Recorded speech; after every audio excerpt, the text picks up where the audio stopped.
In ancient traditions, there is a creature that refuses to belong to any one people. It rises from river mist and desert heat, from mountain caves and storm clouds, from temple walls and the margins of old books. It coils through the myths of China and the legends of Europe. It glitters in the ceremonial stone of Mesoamerica and glowers from the clay tablets of Mesopotamia. The names change, the faces shift, and yet the outline remains hauntingly familiar: the dragon. According to mythological records, dragons are often described with the same impossible authority, as if storytellers across the world reached for a single silhouette whenever they needed to express something larger than life. Scales that suggest armor, wings that turn the sky into a battlefield. Or, just as often, a long serpentine body that moves like a living river.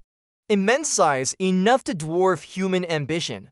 And always an association with power so concentrated it becomes sacred, or catastrophic, or both. Sometimes the dragon is destruction incarnate. Sometimes it is wisdom older than kings.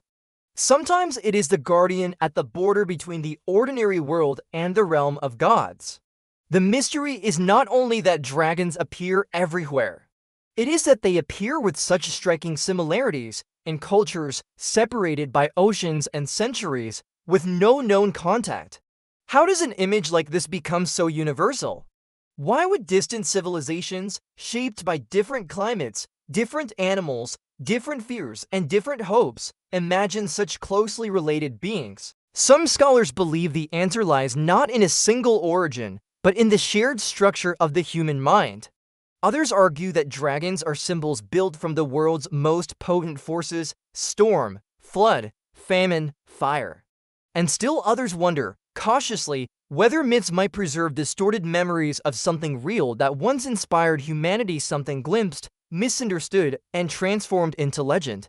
To follow the dragon is to follow a trail that winds through both myth and history. It leads us into temples and burial mounds, into epics recited by firelight, into visions carved into stone.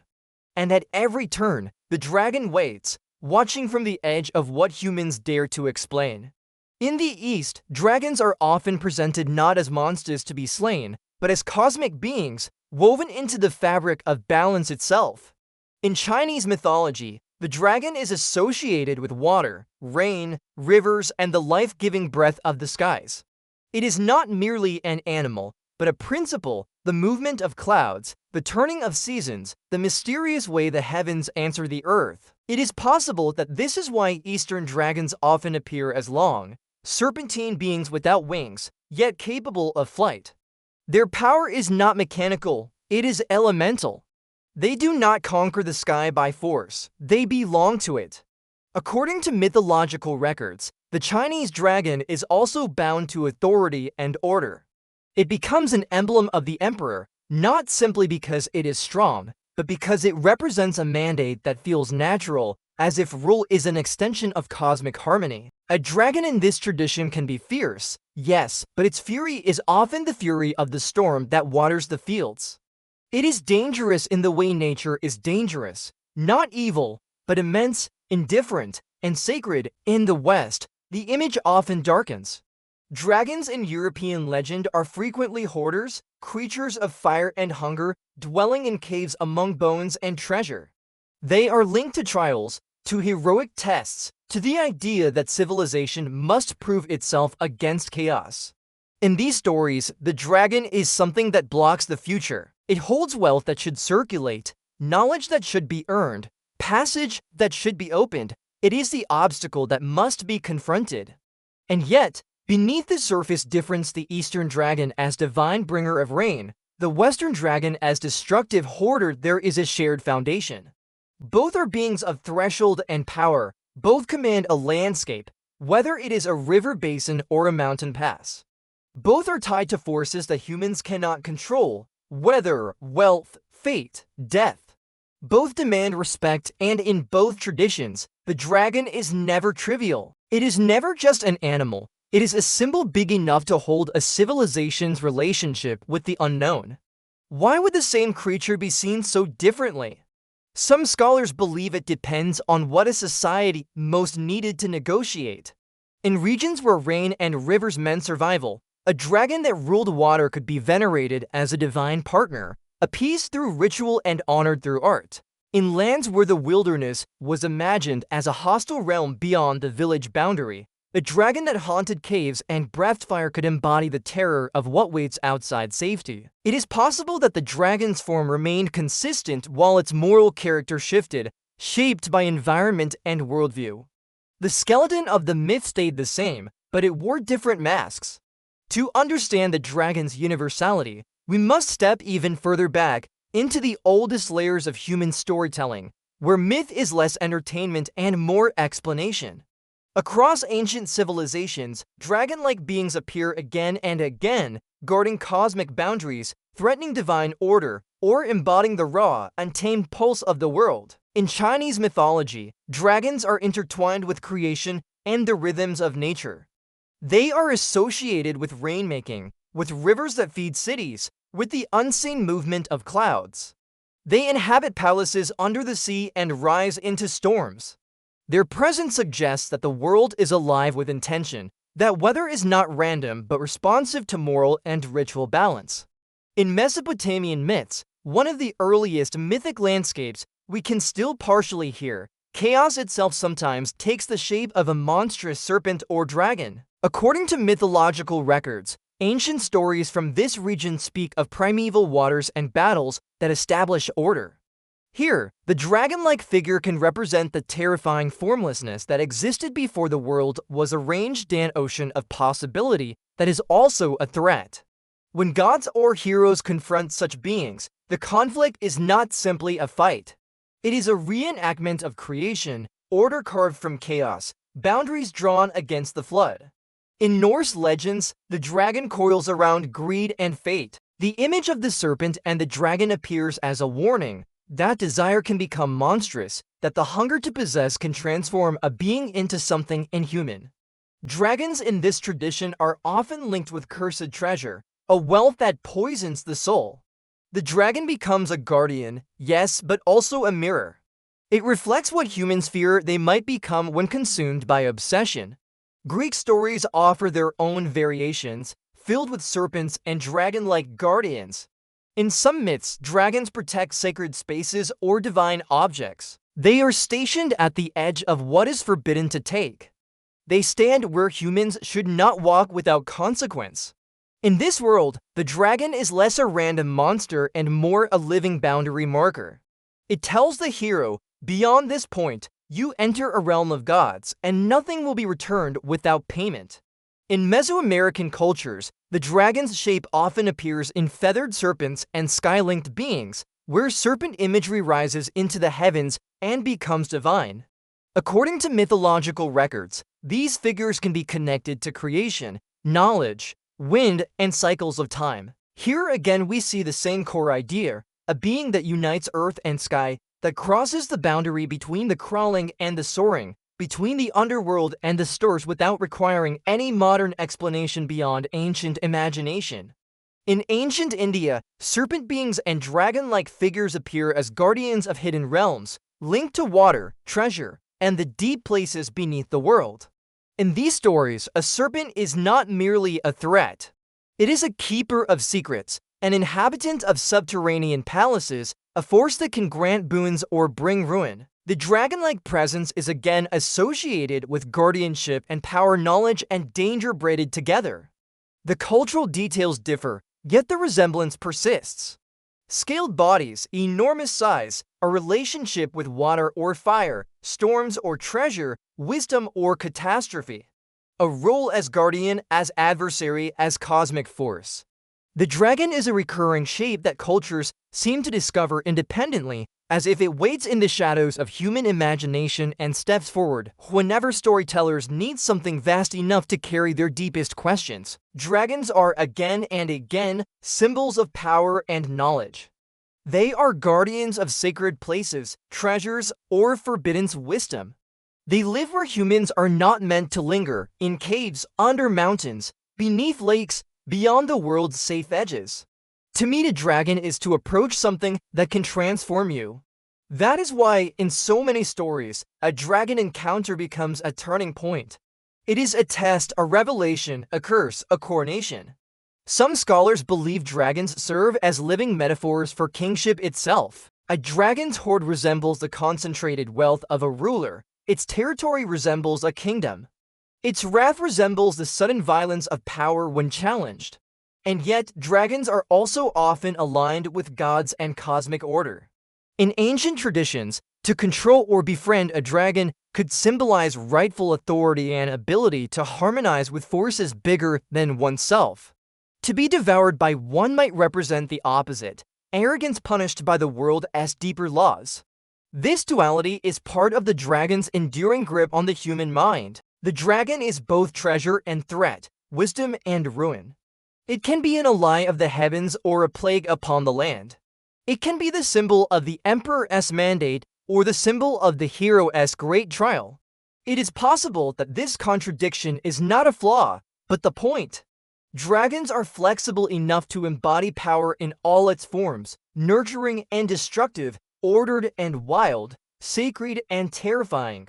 But why the dragon specifically? Why not another creature, another symbol? Here we approach the archetype theory, the idea that dragons emerge from a shared human subconscious, an image that humans everywhere are predisposed to create. In ancient traditions, fear is not abstract. It has a shape, it has teeth, it has a sound in the dark. Early humans lived with predators, with venom, with storms that shattered shelter and droughts that killed crops. People lived with sudden fire, whether from lightning or the spread of flame across dry land. They lived with rivers that fed them and then drowned them. The world was not a background, it was an active presence, beautiful, unpredictable, and sometimes lethal. Some scholars believe the dragon is a fusion of primal fears into a single being. The serpent offers one strand, the fear of venom, the fear of something that moves without limbs, silent and sudden. The great predator offers another, the fear of jaws and claws, the fear of being hunted. The storm offers another still, the fear of thunder and lightning, of the sky's violence, of the way a calm day can turn fatal. Fire adds its own terror, a force that consumes, that cannot be wrestled with using ordinary strength. The dragon combines these into one image so potent it becomes myth. Scales evoke armor and the reptilian world. Wings evoke the storm and the unreachable sky. Fire evokes the destructive hunger of nature, and perhaps the fear of human fire turned against humans. Even a dragon without fire carries the same message. Here is something older, colder, and more powerful than you. In this view, dragons are not evidence of a single cultural transmission. They are evidence of a shared human condition. They are what happens when the mind tries to give shape to the vast, hostile majesty of the world. The dragon becomes the ultimate other, the ultimate boundary. It is the face that the unknown wears, and yet, the archetype theory does not explain everything. It does not fully account for why humans didn't simply imagine bigger snakes, bigger lions, bigger storms. The dragon is not only fear, it is also meaning, it is pattern. It is the world's chaos made visible and, therefore, speakable. There is another possibility, offered carefully, without certainty, that dragon myths were inspired by real encounters that ancient people interpreted through myth. Not dragons as we imagine them today, breathing fire and hoarding gold, but something physical that nudged human imagination in the same direction across different lands. Some scholars believe fossils may have played a role. Long before modern paleontology, people found bones embedded in rock, enormous vertebrae, curved ribs, skulls with strange cavities. To find such remains without any framework for extinction would be unsettling. The earth itself would seem to hold the skeletons of giants. And in ancient traditions, the natural response to such a discovery was not to label it scientifically, but to weave it into a living story.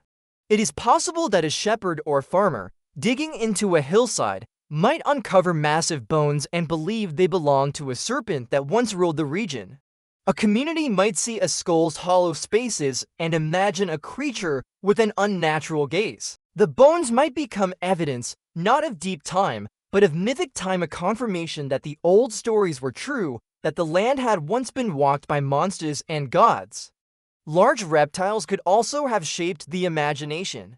Crocodiles, for example, are ancient, armored, and capable of sudden violence. They move between water and land like living relics. In regions where such animals were known, it would not be difficult for imagination to enlarge them, to extend their reach into the sky, to grant them the dominion of storms. Even giant snakes, real and feared, can become the seed from which a dragon grows, but here we must be cautious. Fossils and large animals might explain some details in some places at some times. They do not fully explain the dragon's universality. And they do not explain the dragon's symbolic weight, its association with knowledge, kingship, cosmic order. A bone in the earth can inspire awe, but it does not automatically become a guardian of sacred wisdom. Something else is at work. Perhaps the dragon is not only the memory of a creature, but the memory of a world. In ancient traditions, the past is rarely described as a simple sequence of dates. It is described as an age, a golden age, when gods walked among humans. A wild age, when the boundaries between nature and the divine were thinner. A chaotic age, when monstrous beings threatened the newborn world. These are not historical claims in the modern sense, they are psychological landscapes. They express a feeling that there was once a time when existence was more dangerous, more enchanted, and less understood. The memory of a lost world may be symbolic, but symbols can preserve truths that facts cannot. It is possible that dragon myths preserve a human memory of living closer to the edge when darkness was darker, when wilderness was nearer, when storms could erase a village, and when a single animal could be the difference between survival and death. In this context, dragons represent humanity's struggle against nature itself, not as an enemy to be hated, but as a force to be faced. Dragons become the story of the human attempt to negotiate with what cannot be negotiated. To make bargains with rain, to appease floods with offerings, to name fear so it can be carried, to imagine that the wilderness has a mind and can be spoken to. When people cannot control the world, they create rituals. When they cannot explain what they see, they create myth. And in the meeting point of ritual and myth, a dragon is born large enough to stand in for everything that overwhelms. This may be why dragons are often guardians. A guardian does not exist to be conquered easily. A guardian exists to protect something precious. In some stories, the treasure is literal: gold, jewels, cattle, relics. In others, it is spiritual: sacred knowledge, immortality, the right to rule, the secret name of the world. In either case, the dragon does not simply block the path, it marks the path as meaningful. It tells the listener that what lies beyond is valuable enough to have a monster. And so the dragon becomes a structure within the human imagination, the obstacle that gives the quest its weight, the force that makes wisdom costly, the shadow that makes the hero's light visible.